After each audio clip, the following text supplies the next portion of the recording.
नमस्कार दोस्तों। तो बेंजामिन नेतन्याहू की मुश्किलें जो है वो ख़त्म होने का बिल्कुल भी नाम नहीं ले रही हैं। अभी आपने कुछ दिन पहले देखा कि उनके ऊपर ज़बरदस्त इंटरनेशनल प्रेशर है। जब से यूएन की गाड़ियों पर अटैक हुआ, यूएस का बयान आया, फ्रांस का आया, सब ने कंडेम किया इजराइल के उस पूरे अटैक को। और उसके बाद कहा गया कि इजराइल को कम से कम ह्यूमैनिटेरियन ग्राउंड्स पर 3 दिन तक अटैक नहीं करना चाहिए था, लेकिन उन्होंने अपने प्रॉमिस को पहले दिन ही तोड़ दिया।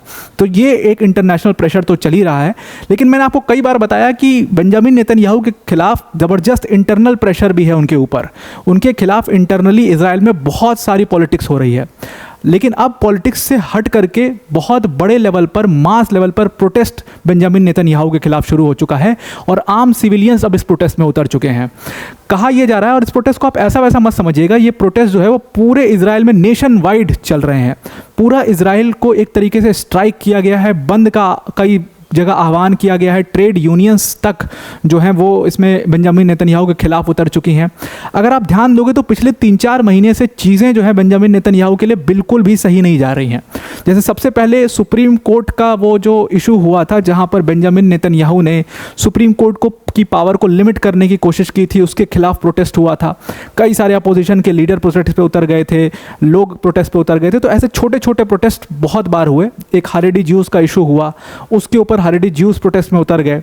इवन जो एक पार्टी है जो बेंजामिन नेतन्याहू की कोलिशन गवर्नमेंट की मेंबर है, उस पार्टी, वो हारेडी ज्यूज़ की पार्टी है, वो उनके खिलाफ हो जाती है। तमाम बयानबाजी होती है बेंजामिन नेतन्याहू के खिलाफ। बेनी गांस जो खुद बेंजामिन नेतन्याहू के कोलिशन में हैं, वो उनके खिलाफ तमाम बयानबाजी करते हैं, यूएस में जाकर के मिल के आते हैं। तो इस तरीके की इंटरनल पॉलिटिक्स बेंजामिन नेतन्याहू के खिलाफ पिछले 3-4 महीने से चल रही है। लेकिन अब रिसेंटली क्या हुआ है कि वो बहुत ज़्यादा बढ़ चुका है और ये प्रोटेस्ट पूरा नेशन वाइड फैल चुके हैं। धीरे धीरे ये प्रोटेस्ट, छोटे छोटे प्रोटेस्ट, अब एक बहुत बड़ा प्रोटेस्ट बन करके सामने आ चुका है। अब इसका क्लेम क्या है? देखिए, होता क्या, शुरुआत इस सारी चीज़ की कहाँ से होती है कि जो अपोजिशन लीडर्स हैं उनकी थ्योरी ये है कि बेंजामिन नेतन्याहू जो है वो चाहते ही नहीं कि वॉर खत्म हो, इसीलिए वो सीजफायर एग्रीमेंट पर साइन नहीं कर रहे हैं। सीजफायर एग्रीमेंट पर साइन नहीं करने का रीज़न ये है कि अगर ये वॉर खत्म नहीं होगा तो इलेक्शंस नहीं होंगे। जब तक ये वॉर चलता रहेगा तो इलेक्शंस डिले होते रहेंगे। और आज की डेट में जितने इनफेमस हैं बेंजामिन नेतन्याहू, अगर इलेक्शन करवा दिया जाए तो वो अभी के अभी चुनाव हार जाएंगे। और इसीलिए वो चाहते नहीं कि अभी इलेक्शन हो, इसलिए वो एक अपने अचीवमेंट चाहते हैं और हमास को पूरी तरीके से ख़त्म करना चाहते हैं। एक मैसेज देना चाहते हैं कि मैंने ये वॉर जीत लिया है, ताकि लोगों के जो कंसेंसस है वो चेंज हो जाए उनके प्रति और उनको ज़्यादा से ज़्यादा वोट मिले और वो दोबारा पीएम बन पाए। तो ये एक पॉलिटिकल उनके अंदर ये पॉलिटिक्स चल रही है और इसीलिए वो इस सीजफायर एग्रीमेंट पर साइन ही नहीं कर रहे हैं और इसीलिए एडमेंट है। तो उसकी वजह से क्या हो रहा है कि हॉस्टेजेस जो हैं वो लगातार मारे जा रहे हैं। इजराइल की टेरिटरी पर अटैक हो रहा है, इजराइल के सिविलियंस के ऊपर अटैक हो रहा है, टेररिस्ट अटैक इजराइल के अंदर में हो रहे हैं और इन सब के जिम्मेदार बेंजामिन नेतन्याहू ही हैं। अपोजिशन लीडर यायर लैपिड ने भी ऐसा ही कुछ क्लेम किया था कुछ दिन पहले कि बेंजामिन नेतन्याहू को पता था 7 अक्टूबर के अटैक होने वाले हैं, लेकिन उन्होंने उसको इग्नोर कर दिया। तो इसके ऊपर जांच होनी चाहिए। तो मतलब सब जो है, सारे लोग मिल करके बेंजामिन नेतन्याहू को घेरने की पूरी कोशिश कर रहे हैं। इवन उनकी कोलिशन गवर्नमेंट में जो उनका समर्थन देने वाली पार्टीज़ हैं वो भी उनको घेरने की कोशिश कर रही हैं। अभी ये सारी चीज़ें फिर से बाहर कैसे आ गई? हुआ क्या कि कुछ दिनों पहले एक टनल में आईडीएफ को एक हॉस्टेज जिसको हमास ने पकड़ रखा था, वो हॉस्टेज मिलते हैं जिंदा हालत में। और उन हॉस्टेज से जब पूछा जाता है तो बताते हैं कि अगल बगल कई सारी टनल्स ऐसी बनी हुई हैं और प्रोबेबली इन टनल्स में भी हमारे जैसे कई हॉस्टेजेस को छुपाया गया होगा। तो मेरे साथ और भी हॉस्टेज थे यहाँ पर जिनको पकड़ करके अलग ले गया गया। आई डोंट नो वो कहाँ है। तो उसके बाद एक पूरा सर्च ऑपरेशन शुरू होता है गाज़ा के अलग अलग एरियाज़ में, और उस सर्च ऑपरेशन में करते करते एक टनल मिलती है जिसमें 6 हॉस्टेजेस की बॉडीज़ बरामद की जाती हैं। अब वो 6 हॉस्टेजेस एग्जैक्टली कौन है, क्योंकि जो है वो बॉडी का इतना बुरा हाल था कि पता नहीं लग पा रहा था एग्जैक्टली ये लोग कौन है, उनकी पहचान नहीं हो पा रही थी। तो क्या वो हॉस्टेजेस ही हैं या सिविलियंस हैं, ये नहीं पता लग पा रहा था। जो गाज़ा के मतलब पैलेस्टीनियंस हैं ये नहीं पता लग पा रहा था। तो बाकायदे उनकी बॉडीज़ ले गई और उसके बारे में फिर उनके टेस्ट हुए, डीएनए टेस्ट हुए और तमाम चीज़ें हुई। और उसके बाद रिपोर्ट बाहर आई तो पता चला कि ये 6 के 6 इजरायली सिविलियंस हैं, कुछ इसमें इजरायली अमेरिकन सिविलियंस हैं और ये हॉस्टेजेस हैं।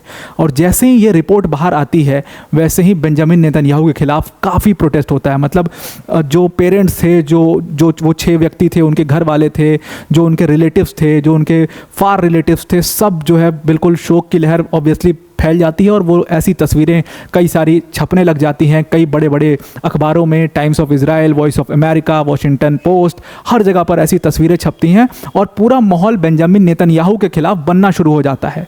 उसके बाद क्या होता है कि याहिर लैपिड को आप देखिए कि इन्होंने भी अपने ट्विटर के माध्यम से, मतलब जितना ज़्यादा ये चीज़ पब्लिक की जा सकती थी उसको पब्लिक किया गया और बेंजामिन नेतन्याहू के खिलाफ एक पूरा माहौल बनाने की पूरी कोशिश की गई।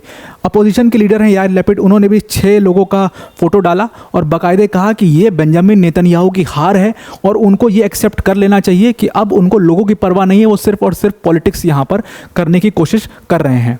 तो अभी तक 251 हॉस्टेजेस हमास ने पकड़े थे 7 अक्टूबर के दिन।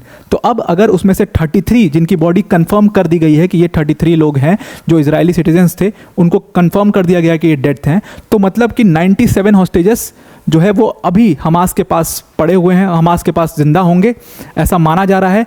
और 105 सिविलियंस को पहले हमास ने छोड़ दिया था और 4 को बाद में छोड़ा था। तो ये जो 97 हॉस्टेजेस हैं, कहा जा रहा है कि इनको भी, इनमें से भी कई हॉस्टेजेस को मार दिया होगा हमास ने, क्योंकि जब जब इजराइल अटैक कर रहा है हमास के ऊपर, गुस्से में वो सिविलियंस को मार रहे हैं। जिन सिविलियंस को जिंदा बचाया गया उन्होंने भी बोला कि जिनको पकड़ के एक एक सिविलियंस को ले जाया जाता है और शायद उनको मार के उनकी बॉडी को बरी कर दिया जाता है। और यही इल्ज़ाम याहिर लैपिड ने भी लगाया कि अगर आप देखें तो कई जगह पर इन बॉडीज़ को दफनाया भी गया होगा हमास द्वारा मार करके, ताकि ये बॉडीज़ कभी मिल ही ना पाएँ और उनके ऊपर कोई केस हो ही ना पाए। तो ये चल रहा है और बेंजामिन नेतन्याहू को इसकी कोई भी परवाह नहीं है, इसलिए उनको काफ़ी ज़्यादा क्रिटिसाइज़ किया जा रहा है।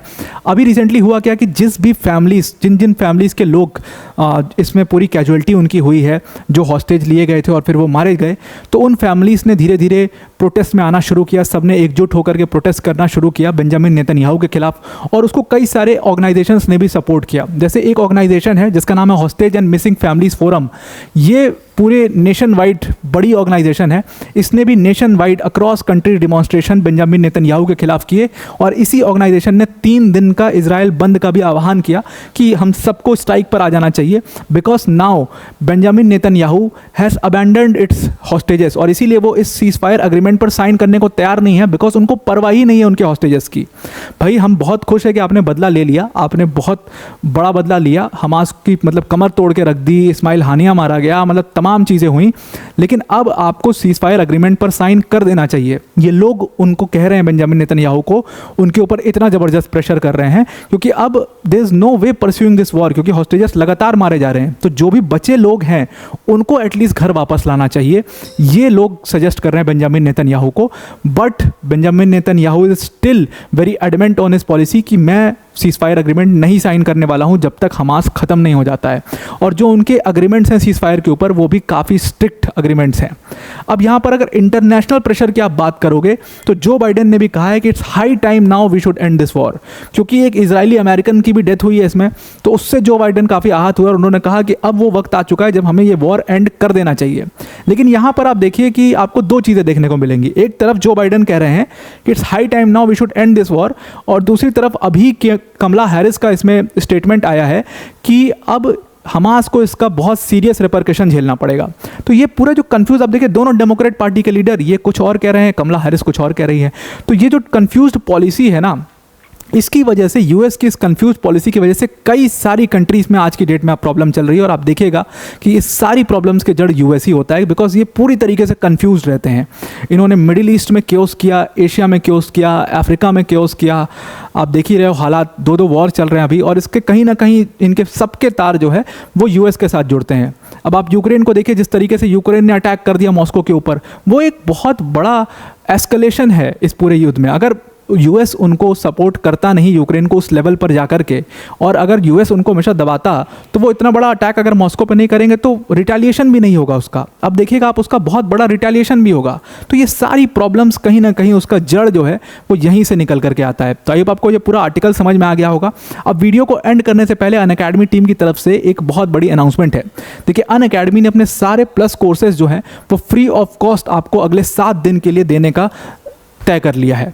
मतलब अनअकैडमी के जितने प्लस कोर्सेज हैं जिसमें हमारी टॉप फैकल्टीज़ जैसे मृणाल सर, प्रतीक सर, सुदर्शन सर पढ़ा रहे होते हैं, उसके अलावा जो हमारा इंग्लिश मीडियम का बैच है जिसमें सरमत सर जैसी फैकल्टीज़ पढ़ा रही होती हैं, इवन जो मेरा बैच है जो जियो पॉलिटिक्स और इंडियन पॉलिटी का है, ये सारे बैचेस आपके लिए अगले 7 दिन के लिए फ्री हैं। सिंपली आपको क्या करना है, डिस्क्रिप्शन में हमने एक लिंक दिया, उस लिंक पर जाकर के क्लिक करना है और जल्दी से एनरोल कर देना है। बस एक बात याद रखिएगा, ये जो विंडो ओपन है जब आप इस ऑफर को अवेल कर सकते हो, सिर्फ और सिर्फ 3 सितंबर तक के लिए ओपन है। तो अगर आप 3 सितंबर को सपोज एनरोल करते हैं तो अगला जो 7 दिन होगा 3 सितंबर से काउंट किया जाएगा। अगर आप आज एनरोल करते हैं तो आज से काउंट किया जाएगा। तो इस तरीके से आपको 7 डेज़ का ये ऑफर मिलेगा ताकि आप हमारी क्वालिटी को जान पाओ कि किस तरीके से हम अपने कोर्सेज में पढ़ाते हैं। तो यूपीएससी एस्पिरेंट्स के लिए एक बहुत बड़ी अपॉर्चुनिटी है, इसको आप जल्दी से जल्दी अवेल कर लीजिए। तो आई होप आपको ये पूरा आर्टिकल समझ में आ गया होगा, बेंजामिन नेतन्याहू के ऊपर कितना प्रेशर है वो समझ में आ गया होगा, और हमारे 7 डेज़ फ्री ट्रायल के बारे में भी समझ में आ गया होगा। तो आज के लिए इतना ही। Thank you and have a nice day.